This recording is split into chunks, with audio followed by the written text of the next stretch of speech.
Alright, so quick tutorial. We're going to do a fake point lamp. So we add an empty. I'm going to use a cube. I'm going to grab it, move it off from the default cube. We're going to open up a shader editor for the default cube. We're going to add an input.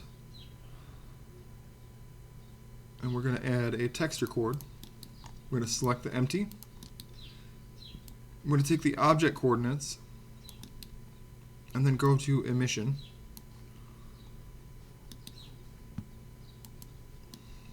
So far you can't really see anything. There you go. So now we have some colors.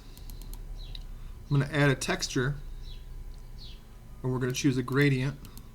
We're going to choose a quadratic sphere. And now we have a light there. But there's issues with it still.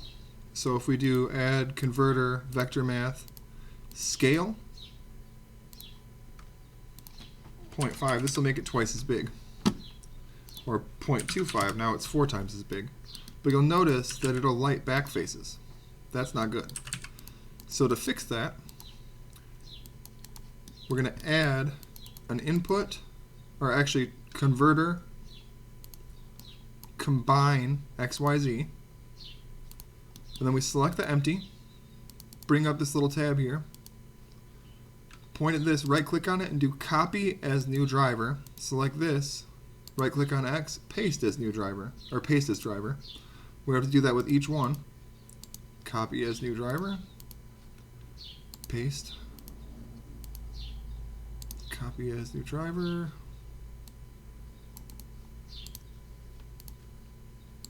paste. So now we have its position keyed in. Let me pin this. So if I grab this and move it, it updates. Alright, so next we take converter vector math. We're going to take add input geometry. We take the position, which is like the pixel on the screen, its position, and we subtract that from this thing's position. This gives us a line from one to the other. Now we need to normalize it to make it so it's a 1 unit in length, the line is. So normalize is right here. So we plug that into there. So now we can use add converter vector math dot product. So dot product, if two vectors are in line, it spits out 1. If they're perpendicular, it spits out 0. If they're opposite, it spits out -1. So there it is. So now, if we do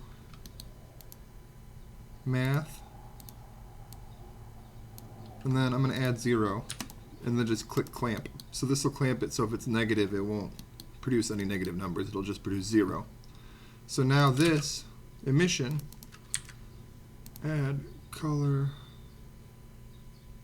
mix RGB, this 1, multiply, and then snag this and pop it into there.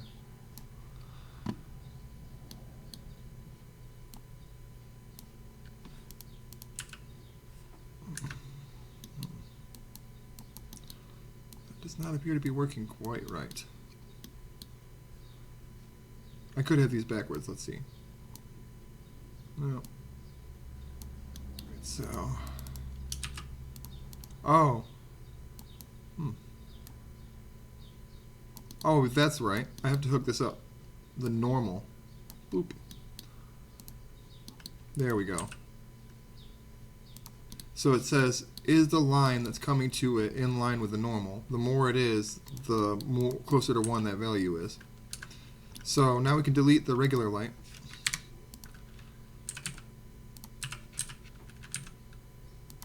Alright, we do have it backwards. I have to go like this.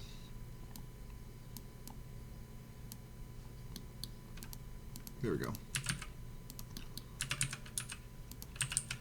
So if we do the scale 0.06125, now the lamp's area of effect is much bigger. And then to do the energy, You can do multiply.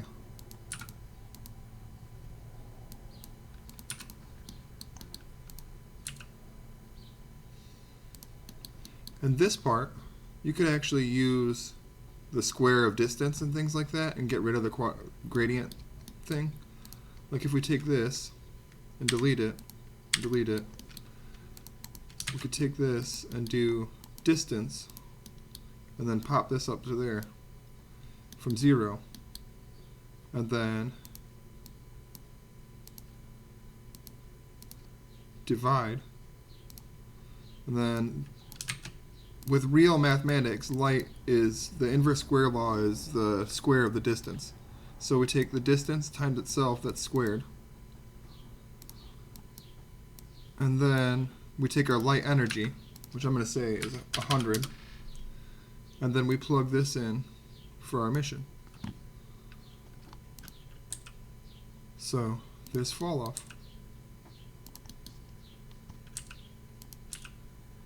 So this is the light units, so that's 200.